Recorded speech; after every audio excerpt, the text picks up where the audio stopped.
Powders and the Big Beat, Episode 4. The floppy disk had left its terrible trail of death and deceit and landed inside my pork pie hat. I could sense every moral fibre in my being corroding away. My life was a chain of non-events inexorably drawing me to this supreme moment, the fulfilment of my destiny.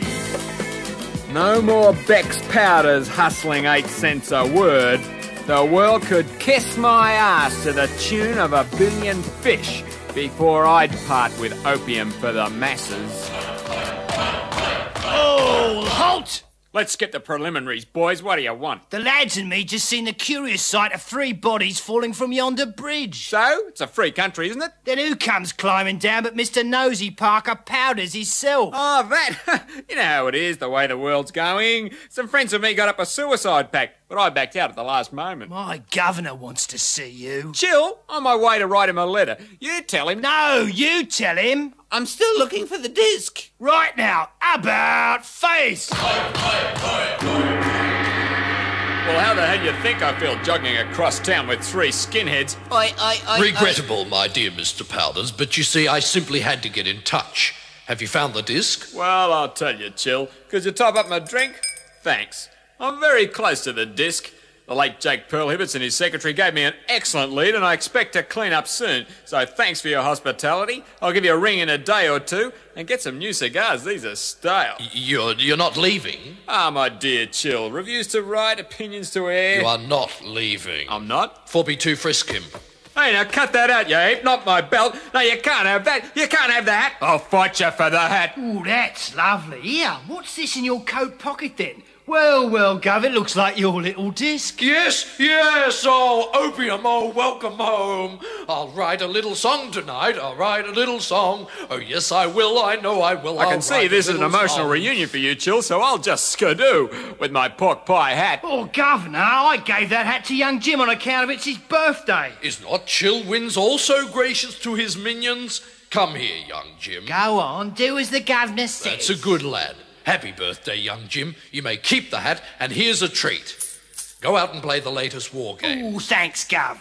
Just bound Powder's hand and foot and drag him into the music room. Comfortable, Mr. Powders? The rope around my neck is sort of tight. Good. How can you be so commensurably evil? Why, I'm a pop star. And it is only fitting you should grovel before the exquisite privilege of being the first journalist to preview Opium for the Masses. Really, Chill, I can live without that pleasure. Would you believe when I retired from the world I was a hopeless drug addict? Yeah? I'd lost the respect of the only person I'd ever loved, me.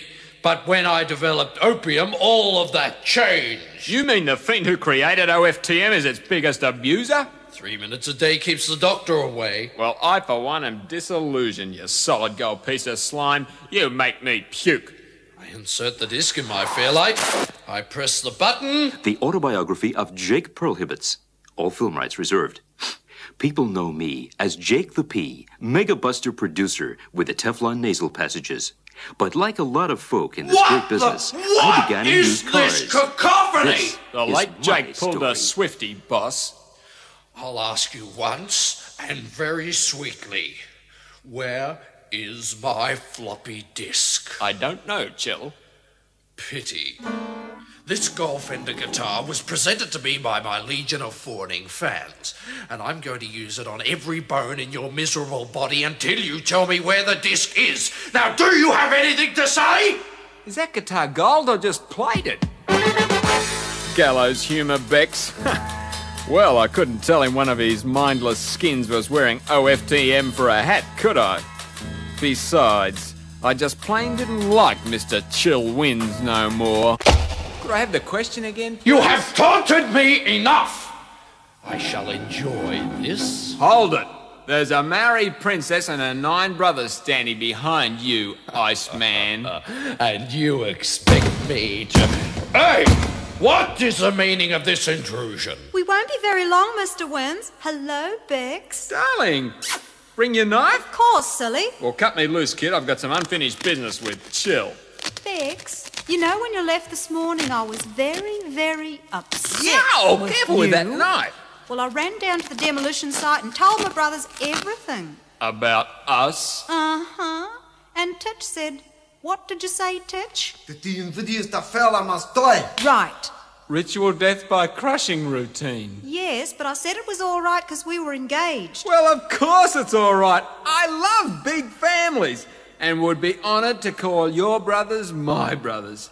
As for Mr. Big Wins, so you were going to break every bone in my body with this guitar, were you? Have a gold fender, Titchy. Give me that. Titch, hold him. Mind the fingers. Oh! That's from me to you, and this is for trying to gag the free press. Let him fall. And this is for being a sadist. Don't hold my arm like that, Titch. It hurts. Coral, tell him to put me down. Bexx, you didn't let me finish what I was telling you. My brothers and me were going to break every bone in your miserable body. We drove through the night, 10 of us crammed in a Datsun 180B. I felt like toothpaste squeezed between a wall of mean Maori meat. Coral followed in another car. She was bringing the picks and shovels.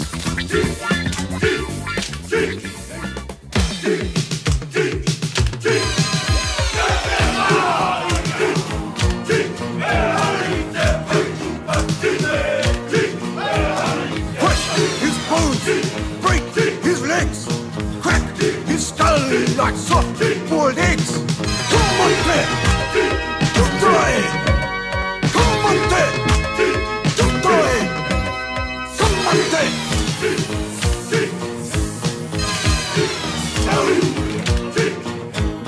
But to the bucky eat his eyes, cook his liver, saute his thighs, kill out.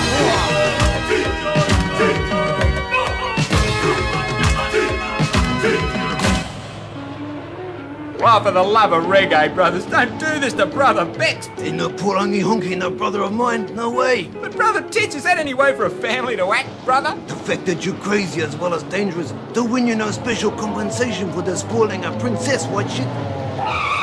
Sorry for the inconvenience, driver, but could you blow into the bag for me, please? Oh, why, sure. Taking any bribes today, mate? Hey, cop, pinhead, you taking any bribes? Okay, who's the comedian? Oh, he's a sick man, Constable. Me and my brothers, we'd taken him to hospital because he having a seizure for sure.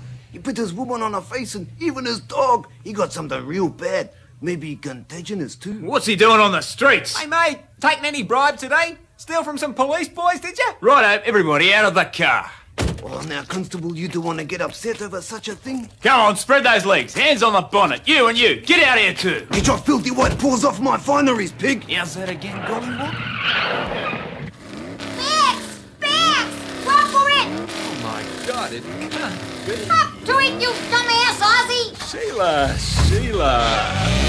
Bit of race wide back there, Bexx. Sheila, but I thought you'd gone to the States. I had some unfinished business, so I'm back. In a little red Corvette. Where are you taking me? To a cheap motel I know. Now you want to get your hand off of my gear stick? The sassy pink Mohican had flown back into my life. I looked her over lustfully, and for the first time that day, I stopped thinking about money. Sheila drove that little red Corvette to the Man from Snowy River Motel. I took some inspiration from that name, following her across the car park with a heroic and virile swagger. Bexx Powders, Stallion, was about to get his oats.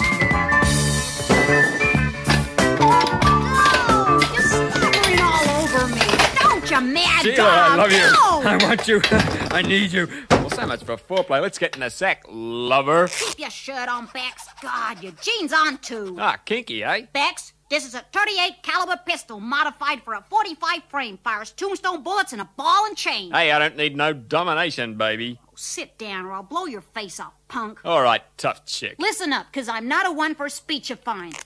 Oh, now cut that out. What's the matter? You never seen a naked man before? You've got your brains between your legs. It has been said of me. Look, you think I'm Sheila McCoy. I think you're beautiful. Sheila McCoy don't exist. She's a cover. The woman you're looking at is a CIA agent provocateur on special reconnaissance. You get that? You mean you're a spy? With a PhD in rock and roll eclecticism. I am here to save the free world from total degeneration at the hands of Opium for the Masses. It's John Wayne in leopard skin tights. Don't you dare, bad-mouthed Duke. I'll put a bullet through you so fast. Come on, Powders. We both know if OFTM ever got airplay stateside, it could zombieize the whole of American youth. And these days, that includes anybody under 65. Why does the CIA want it?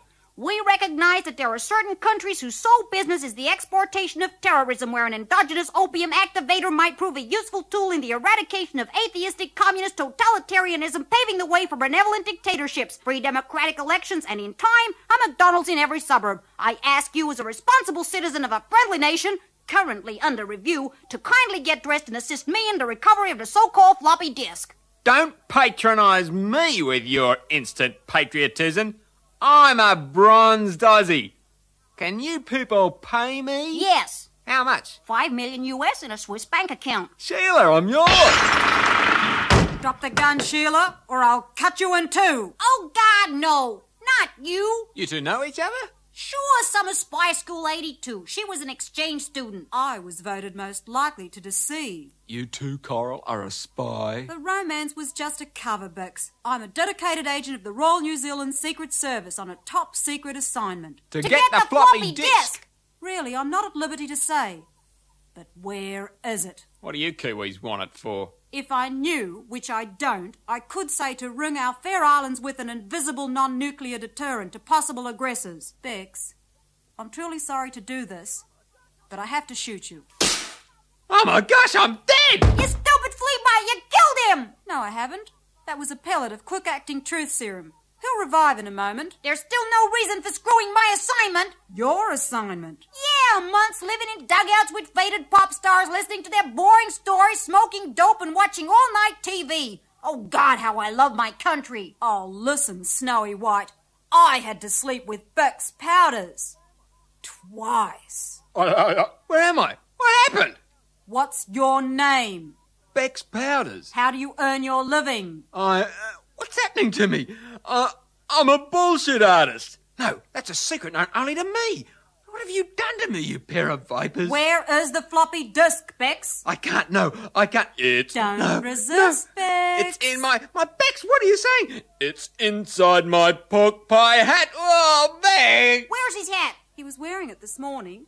Bexx, where is your hat? I think he's regressing.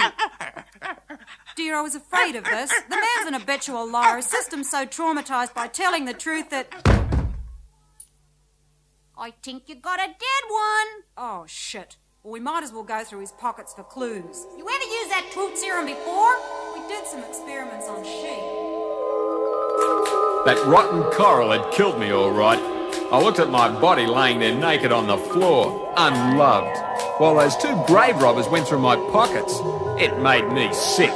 And that's not easy for a dead man. And then I was aboard a big black mystery train, driving through the night. Even as the icy fingers of death clutched my still warm corpse, my immortal soul was being born to the celestial regions in the back of a gold Cadillac. I was on the road to my sacred Valhalla. My life flashed by in great big neon letters. Hey, dog's breath. Told you these rubbish was the worst feeling. You smoke too much. Why, Bexx Powders, you heartbreaking slug.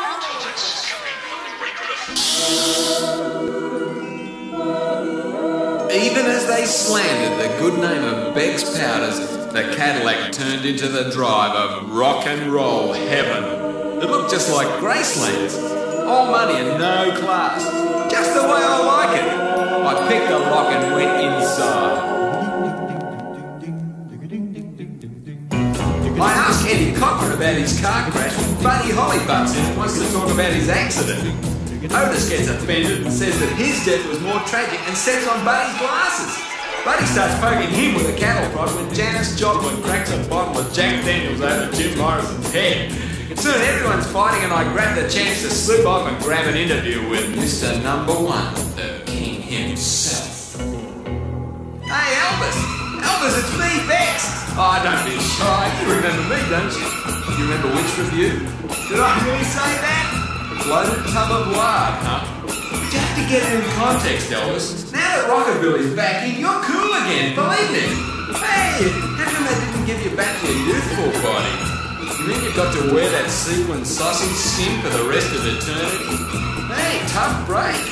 You better have another jelly donut. Here, have the whole tray. What do you mean disruptive influence? I belong here. Hey, what's the big idea? Put me down. We're not throwing out Bexx Powders. Just ask J.O.K. He'll vouch for me. Let me go, Johnny. Put me down. I don't want to go back. I don't want to go back. Top news story this hour. Police have apprehended a crazed man who terrorized city motorists early this morning when he ran naked through the streets baying at the moon. Identifying himself only as Elvis the Rabid Hound Dog, the man was eventually shot by a tranquilizing dart and taken into custody. He's being held in a psychiatric ward for observation. 3 policemen at the scene were treated for bites to the ankles. Come on, Bexx. Come on, big fella. That's a good boy. That's a boy. Have a sniff of this. Nice, crisp, new $100 note. Breathe it in. Nice, eh?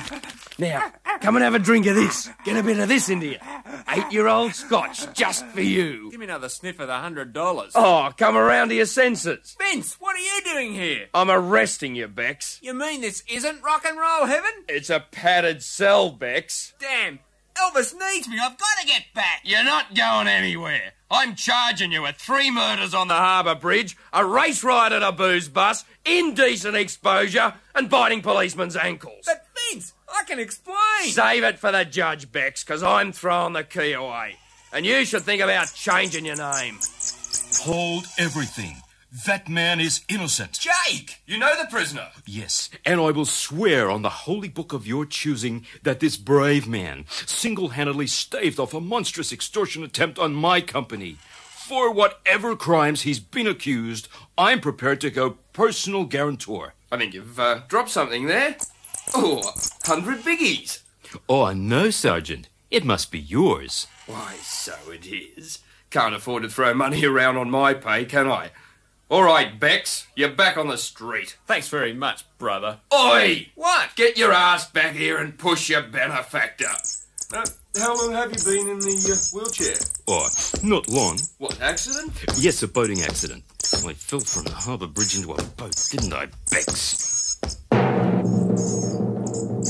Powders, give me a hand up these stairs. Well, I carried it up 4 flights already. Oh, come on. Hello, Bexx. Oh, shit. I was afraid of this. What is this? Who are these people, Powders? Carl Whangapui, Mr. Pearlhibbits. Hi, Bexx, sweetheart. Pleased to make your acquaintance, Jake. Say, Jake, look what I got for you. Brilliant. Is there any other coin? May I dip my spoon? Bexx, darling, where's the disc? I don't answer people who shoot me full of drugs. Jake, honey, where's the disc? Powders rang Sheila to come over here and get the disc. What he doesn't know is he's bringing it with him. Blow your brains out, Jake? Don't mind if I do. Yeah, what? Bexx, it's me, Chili. Are you alone? Yesy. Set the fairlight up there, boys. This time there will be no substitutes. 5 seconds to tell me where the disc is, Powders, or I pull the ring on this grenade and blow us all to kingdom come. 1, 2... It's under my hat and a little skinhead. Why, so it is, Governor. Give me that! Hey, what do I do with this grenade then, Gov? Throw it out the window! For all your woes, the biggest beat of all. Opium for the masses!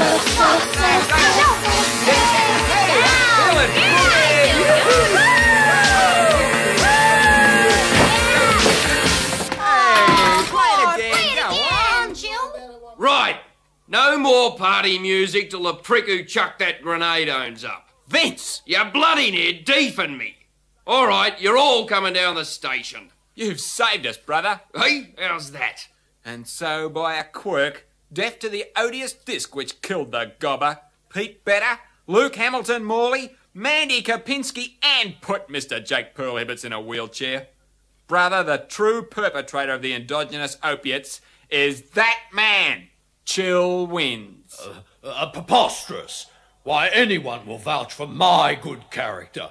You fellow, what do you say to this? What do I say to it, Gov, huh? His mindless henchman Forby too, the same who threw the grenade, brother. You are in a lot of trouble, kid. Oh, Governor! Shut up. The rest I think you know. Coral here undoubtedly stabbed Pete with the bread knife. What do you say to that, little lady? I was just doing my job as an agent of the Royal New Zealand Secret Service. My credentials. I'm sorry, miss, but this licence to kill isn't valid in Australia. Then perhaps this .22 caliber pistol will suffice. If you would be so kind as to hand me the disc, Mr. Wins. Oh, not my baby. Thank you. The people of New Zealand will be forever in your debt. Move your wheelchair from the door, Jake. Madam, that disc is under contract to Rubber Soul Records. Jake, crash tackle!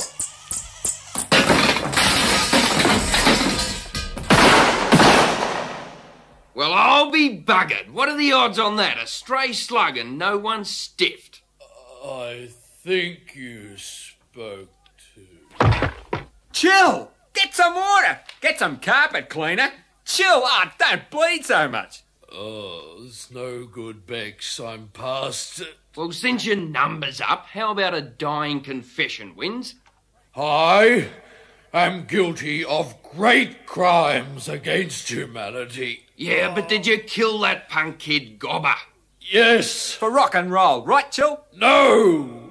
For me. Sure, but it would read better if you said you did it for rock and roll. I did it for me. Ah, you don't know what you're saying. Don't go putting words in the man's mouth. Vince, stick to your cop work. Who are you telling what to do? For me. Gentlemen, the King of Pop is dead. Damn! And I could have had him confess to a few more homicides. Now you've really stuffed it, Bexx. And I'll need a clairvoyant to finish my interview. You'll need a bloody chiropractor when I'm finished with you. Vincent, I'm due back on the West Coast tonight. Special Agent McCoy, there are 30 motorcycles waiting downstairs to escort you to your jet. I will be taking one passenger. Sheila, my love. Mr. Pearlhibbits here. Make way, man in a wheelchair. Hold on, Jake. You're not taking that disc anywhere. Get your hands out of my wheels, gutter snipe. Not till I get my finder's fee. That goes to the rightful owner of the property. Which, in the event of an artist's death, becomes the possession of Rubber Soul Records. Goodbye, Powders. I'll drop you a postcard. Can't we haggle some? Let's talk, Jake. Come on. And now, Coral Whangapui, it's my duty to arrest you for the murder of Pete Better. But Vincent! Now, take your medicine. Oh, but can't you see it, Vincent? Somewhere in the lush rolling hills of New Zealand there stands a magnificent manor. And on the door of that manor, these simple words... Deputy Commissioner of Police, Sir Vincent Powders. Why, Coral, you flatter me. Not at all, you hunk. What are you all looking at me for? There's always got to be a fall guy, Bexx. But Vince! It's my duty to arrest you for the murder of Pete Better. But what'll Mum say when you go home for Christmas dinner and I'm not there? You know what she'll say. One less mouth to feed. With a trumped-up murder rap to beat, I was brought to trial. The prosecution's star witness, Coral, looking stunning in an off-white wedding gown, her beautiful performance as the jilted fiancé won a standing ovation from the jury. Later, she syndicated her whole shocking story for a six-figure sum. But what hurt most was Vince publicly disowning me. Later, he and Coral were photographed arm in arm at a Queensland resort. The press beat up the story of their courtroom romance, and Women's Weekly did the colour spread of their Auckland wedding. Bexx Powders, you have been found guilty of murder and shall be taken from this place to rot.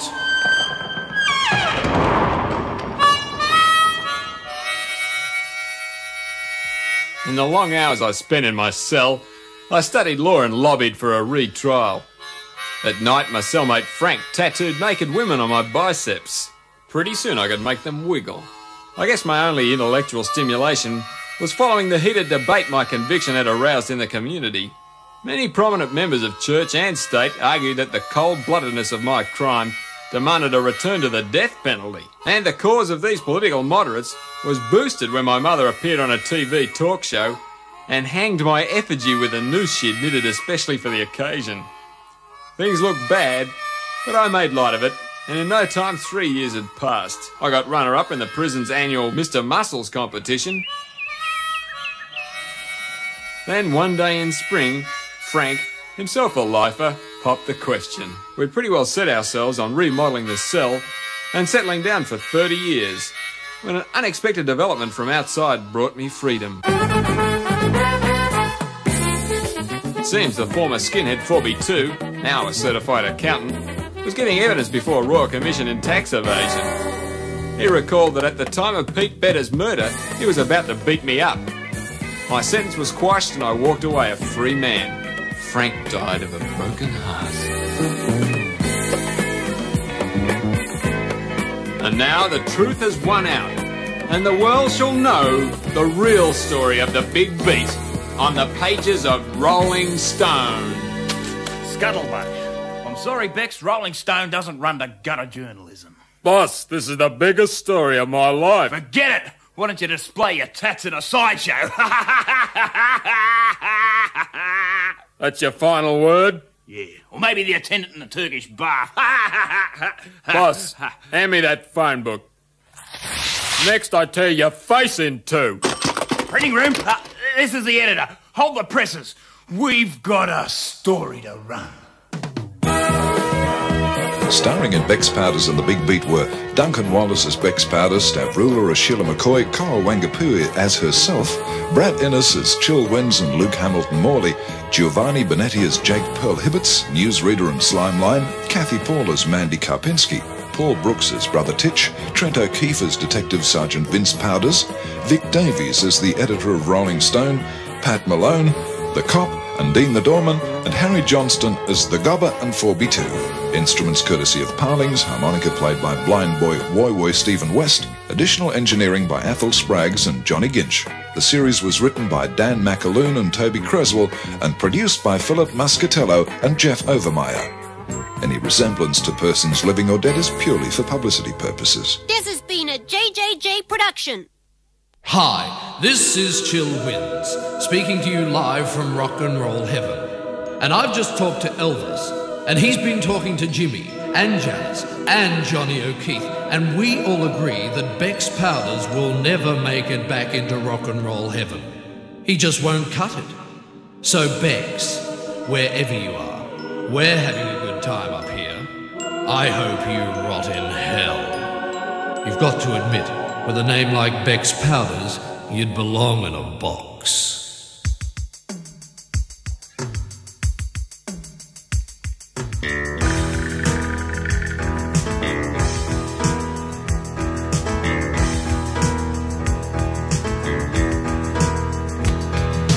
Bexx was a hard-bitten journal with the big city's music rags, driven by booze and insatiable greed and a pack of American fags.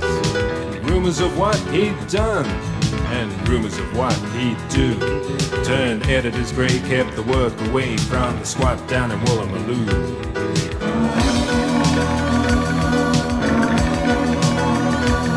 Now Carl was a Maori girl, her blood was pure and royal, and the 9 big Maori brothers protected what Bexx would spoil. Rumors of what they'd done in the back of their Mark IV Zephyr kept folks off the track to Carl's shack on that mud pool in Rotorua.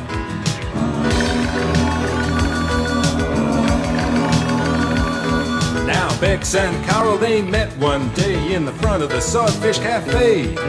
She wanted fame and fortune, he wanted beer and an easy lay. Then they heard about the floppy disk, its owner would make lots of gold, 'cause anybody who heard it would keep dancing until they were old. Now Bexx and Carl, they wanted the song that would make all the money in sight. Carl wanted to sing it.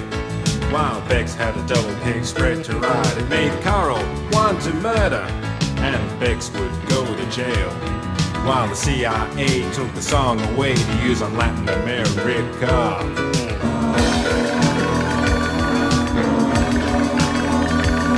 Now this story has no moral.